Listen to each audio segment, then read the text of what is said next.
Hello, my name is Joe. And I'm KB, and welcome to Sound Barriers. We are the podcast that says what we think needs to be heard.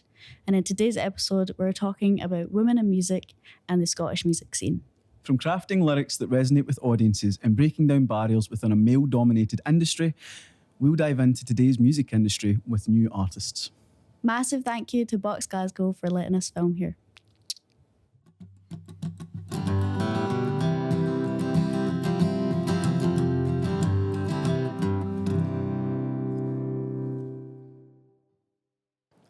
Today's guests are Lorna Futter and Davidson.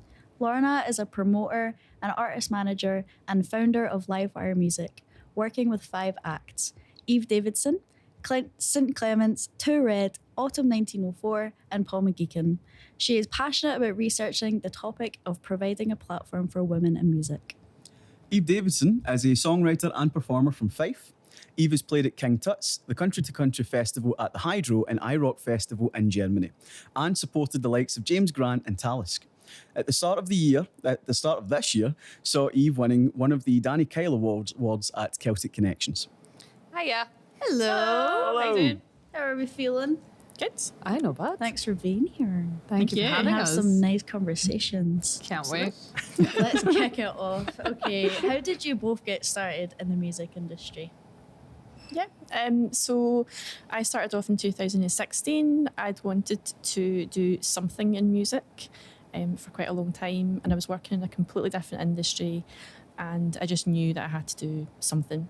So I started volunteering with a promoter in Irvine, and I've been doing that ever since. And then in 2020, I decided to quit my job and go to university, and study commercial music at UWS. And it was the best decision I ever made. And about a year after I started studying at UWS, I was asked within a guest lecture, what did I want to do? And I wanted to be a promoter, but I also wanted to be an artist manager. And someone was listening to that and asked me, would I like to be their artist manager? And that would be... Hiya. I got started, I want to say about 12 or 13 when I got my first guitar lessons. Me and my dad got joint ones, and then from there, he stopped doing it and I kept going. I started playing and singing together, got a couple of gigs through like an amateur dramatics group that I was a part of, and then started playing open mic nights at Lime Kilns at the Bruce Inn. And from there, just kept going. And then I started studying at UWS in 2019. And then, from there it just kind of went. And in second year, as I say, I was in a guest lecture and looking for an artist manager and waiting to hear who was going to ask. And then I heard Lorna and I was like, I know her from Zoom. And I think I went up to you and I was like, can I text you later? And you were like, yeah. And I texted you, and ever since then we've been working together and attempting to do something with it. Succeeding. Trying. That's it. Excellent. Are there any women that have inspired you throughout your career so far? Okay. Definitely. I know I'm straight in with the question. I'm like, okay, let's go.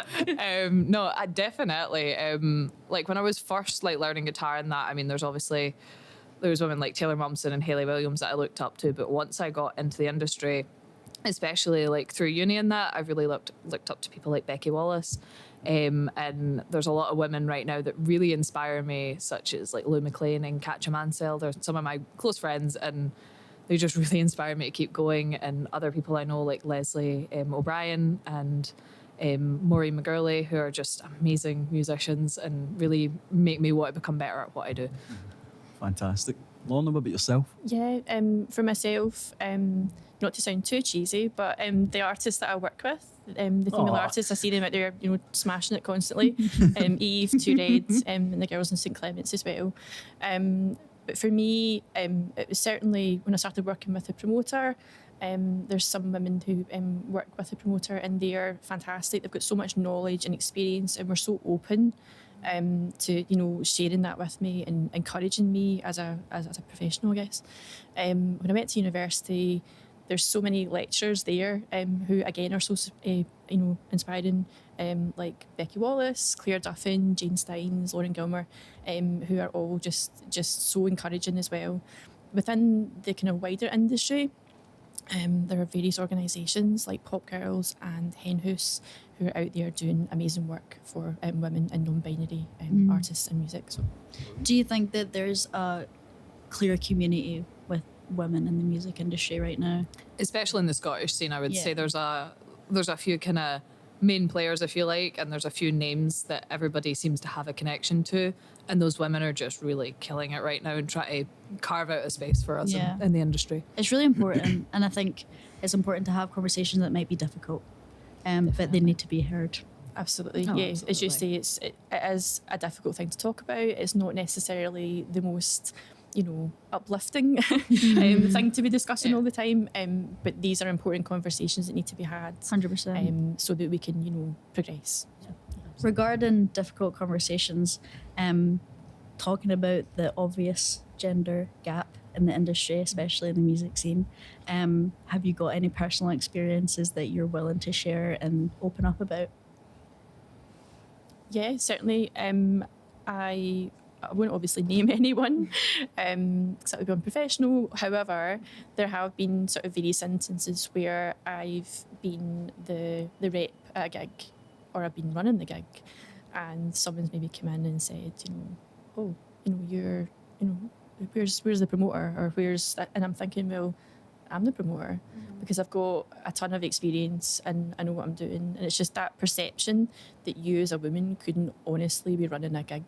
You couldn't possibly know enough. You must, there must be a guy somewhere who's Like in above charge. you, or yeah. Absolutely. I've also had the experience where, again, as a promoter, someone referred to me. They said, what was it? Oh, I keep thinking you're a wee lassie, and I just thought, well, no. It's that sort of, it's two sort of sides of that, where it's that sort of dismissal as well, like, I thought you're a wee lassie, therefore your knowledge and experience does not count.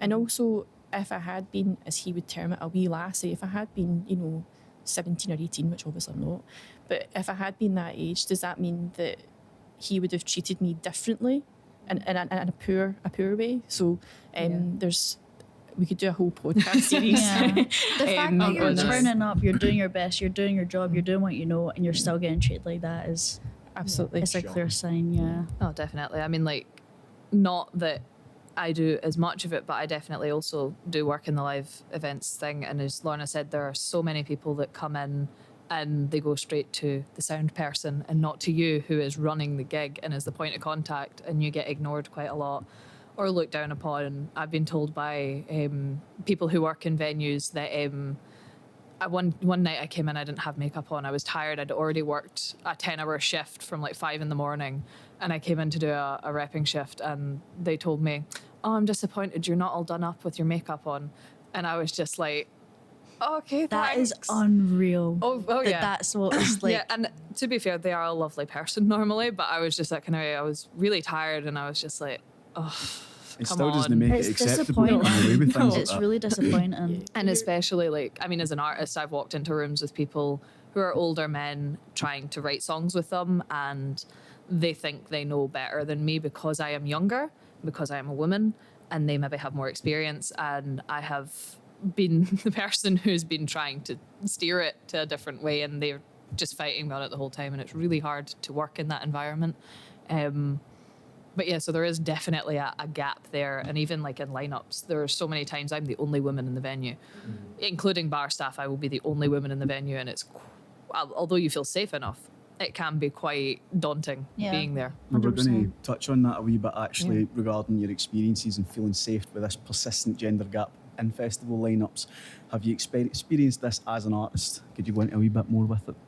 Definitely, like, I mean, not just the festival lineups, with gig lineups all over, like with the band Two Red and my own music, we've experienced times where myself and Emily are the only two girls on the lineup, and a lot of times that's seen as almost a gimmick that we're an all-female band, and it's quite disheartening because it's like you're not taking our music seriously.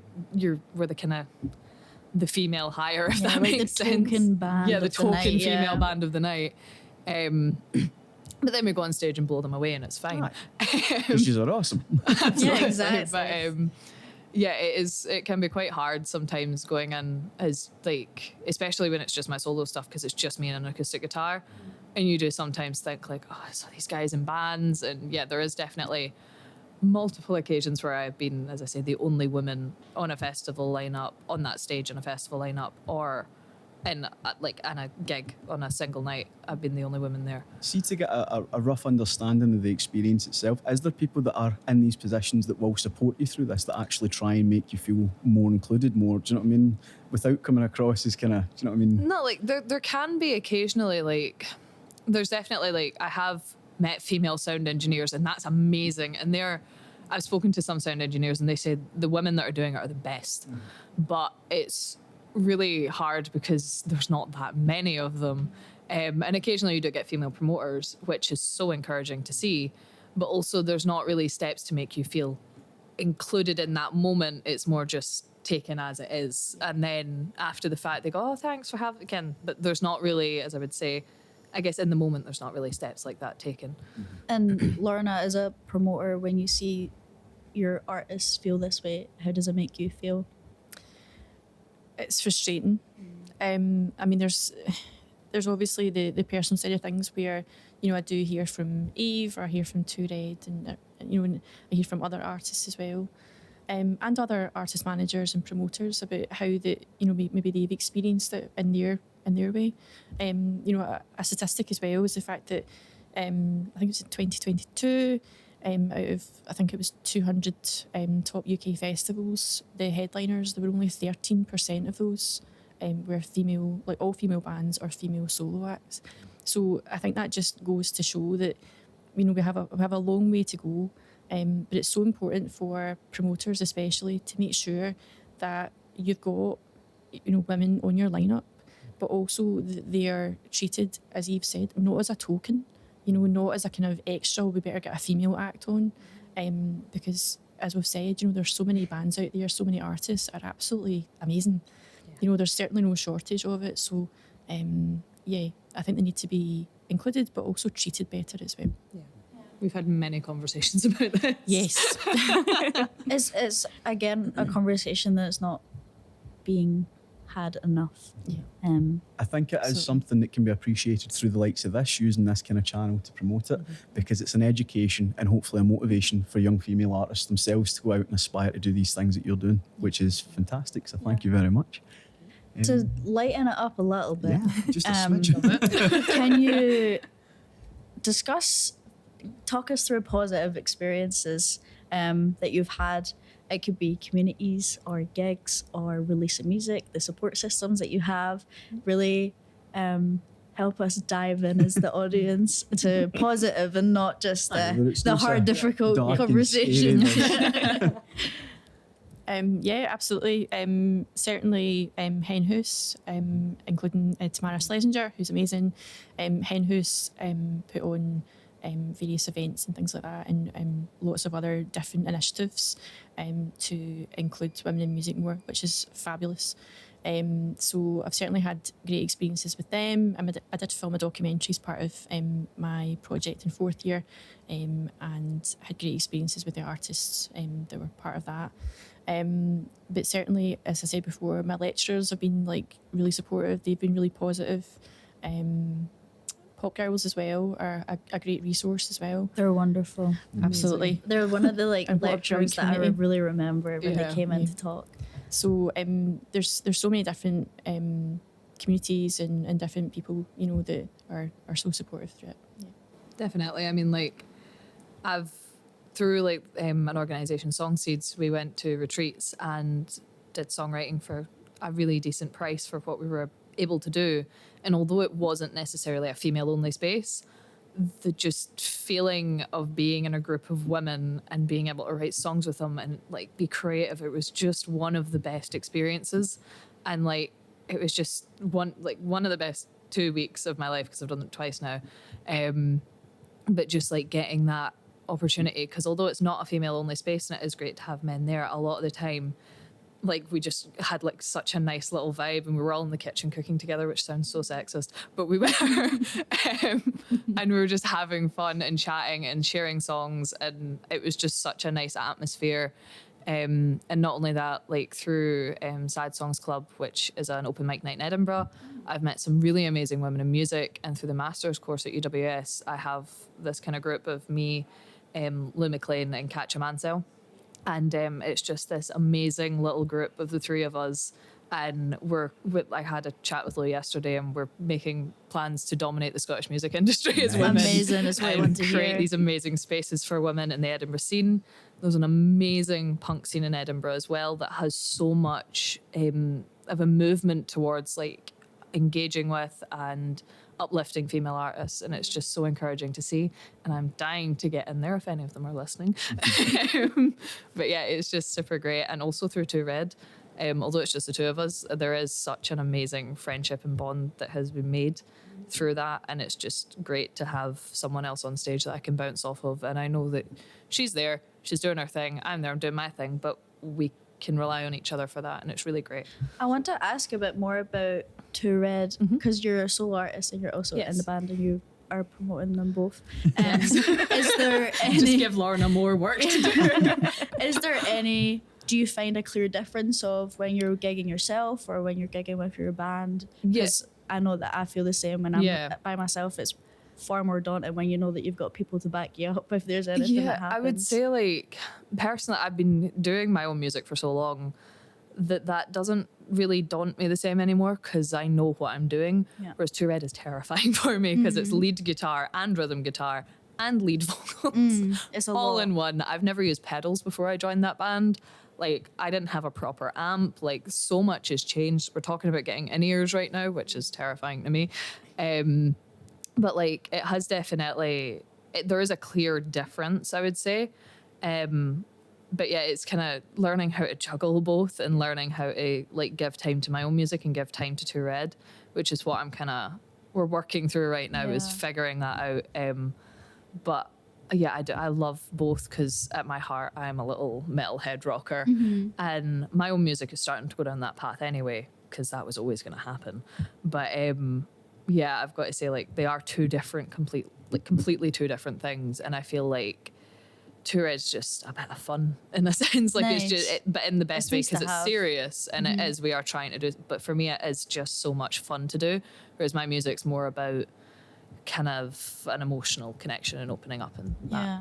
And do you see a difference in promoting for solo and for bands, or is it...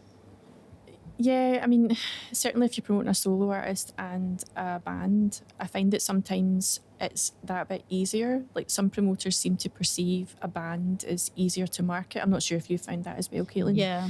You know, they kind of know what to do with a band. Yeah, they're kind of like, oh yeah, we'll just put you on the... Yeah. Just get you up there, you know what you're doing. But as a solo artist, she's like, sometimes you need to push yourself a bit more. Yes. So I do definitely find that.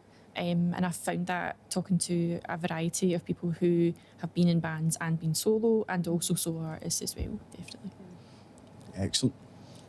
Thank you very much for sharing that. That's absolutely Yeah, brilliant. that was... Following a wee thread here, just to kind of pivot to one of the wee challenges that you've maybe faced, have you experienced discrimination possibly to do with your age, your gender, or the genre and field of work? And I only say that because I do think it's a very relevant and a very important topic that people should be able to hear about. Yeah.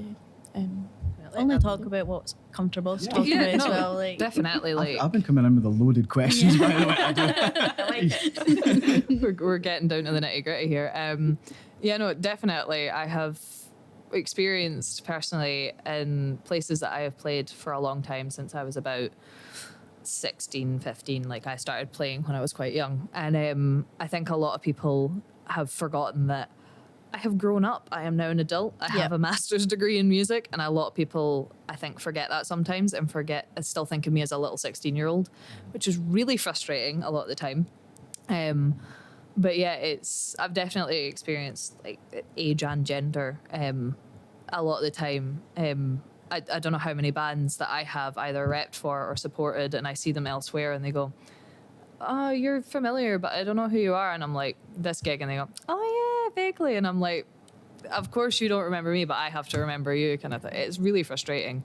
But yeah, as I say, I've definitely experienced that kind of thing before. And even in genre, like, I know for a fact that I have my dad, who's carrying my guitar sometimes in and out of gigs, gets asked when he's on. And it's me that's done up to the nines with all the makeup, and they go, "Oh, when you on, big guy?" And it's like, he's not the one that's playing. And also in Two Red, like, I don't know how many times there's been people who have come up to both me and Emily and like been like, "Oh my God, you're really good for a girl." And we're like, Gee whiz. oh, like it is so bad. And like the amount of times that I know Emily's had that in her own career and with the band, and the fact that we're like really great musicians, if I do say so myself, but we get compared for a girl rather than just you're a good musician. It's quite frustrating. I don't know if you feel the same way, but one of my like greatest feelings since being in a band now is when you're going stage and they're just kind of like, yeah, whatever, and then you start playing and people go, yeah. oh, you see that, you see the ears and pricking you up. see them, and they're like, oh wait, they're actually not bad. I'm Yeah. like, yeah, listen, like, give us your attention. I remember we were playing a gig once, and we went on stage and no one was really paying attention. We were like second on or something, and by the end of the gig they were starting mosh pits, and it was That is just like by that's the what end you of our need. set they were jumping, and we were like, see, you're listening now. Yeah. Nice. What about you, Lorna? How? I think what I was saying previously about being referred to as a wee lassie and things like that as well, but also being that bit older can also bring its challenges where people think, oh well, you know, what you doing it for? You know, they think it's something for someone in their 20s basically. So I've had kind of both sides of that. But kind of what you were saying before, Caitlin, about the fact that people, you know, hear you play and then they realise, hang on a minute. And I find that sometimes people come in with that assumption because you're a woman, you know, whether I'm working as a promoter or an artist manager, and it might be after a few minutes of speaking to me, you can just see that change A light Yeah. bulb where they kinda- realise, hang on, They know what they're talking about. she knows what she's talking about. Yeah. She's obviously experienced. She can deal with whatever I throw at her.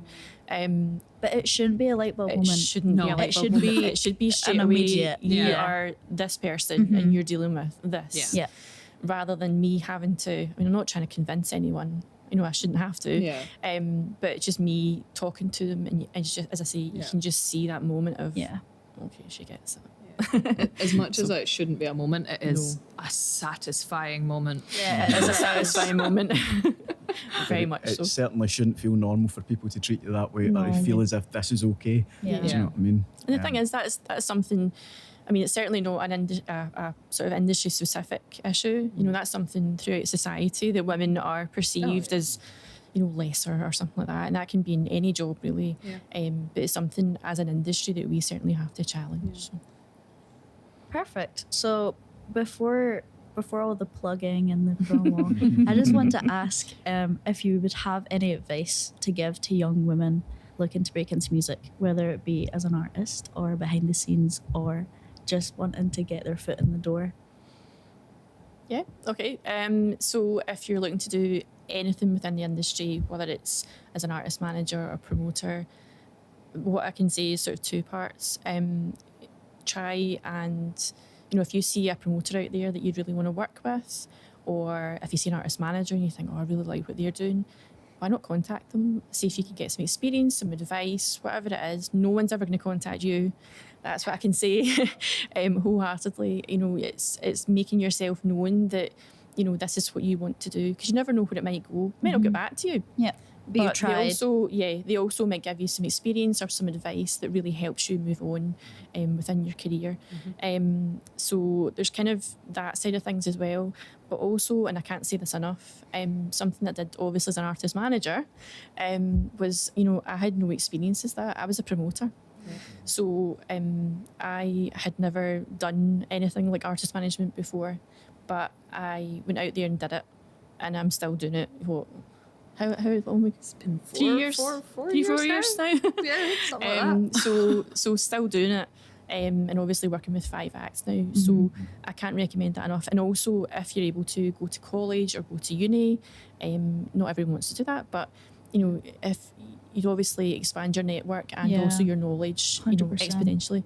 Yeah. But one thing that I've got to say as well is the fact that someone gave me fantastic advice. Even knows what I'm going to say. It's a good one. And it's basically never take no for an answer. and never stop. And that's the best advice I can ever give. Amazing. I mean, as an artist, it's hard going. Like, it is, I'm not gonna lie, it is disheartening. You have moments where you're like, I'm just gonna throw in the towel. It's not worth it. You're really selling But this, by the way. It's so hard, but it's so worth it. And you've just got to keep going. As Lorna said, you've just got to keep pushing, because you do get amazing moments, and you've got to focus on the amazing moments. Because I found myself bogging myself doing with numbers and statistics and going, I'm not good enough. And then you just get a wee moment where you go, but look at all of what I've just done and what I've achieved to this point. And you've got to remember, it's not necessarily about how many likes or follows you get. It's about, I would say, the connections you make and the art that you're able to make. It is, as I say, it's a tough gig, but it's fun and it's worth it. And yeah, also networking is everything, unfortunately. It's all who you know and how you know them. Become a yapper. Yeah, become a yapper. Your network is your net worth and all that. Yeah. Absolutely, like, networking is the thing. So definitely network, and the more you do that, the more people you'll meet and the more amazing opportunities you'll get. Absolutely. Super. Thank you so much. Thank you. Well, we can't thank you enough for coming on here and helping Thank us you. understand Thank you for having us. the issues that we need to talk about and the positives in that as well. Is there anything that you'd like to plug? You have the space, you have the platform. Okay, so one thing that I'd like to plug is my Instagram for all my management activities, and that is Livewire Music MGMT. I would like to plug that I am playing Celtic Connections in January. Please come along if you want to. Be there or be square. I'm playing at the Danny Kyle Stage Showcase on the 18th of January, and then I'll be playing at the Hug and Pint on the 20th of January. So 2 gigs there. And also keep your eye on my music pages, Eve HD Music, because I am just getting into production for an EP release for next year. So there'll be some exciting things happening on there, Quite a hopefully. lot to look forward to. Yeah. Thank you so much. Thank you so Thank much. you. If you've enjoyed this episode, check us out on social media at Sound Barriers on Facebook and TikTok, Sound Barriers Podcast on Instagram, and S Barriers Pod on Twitter X.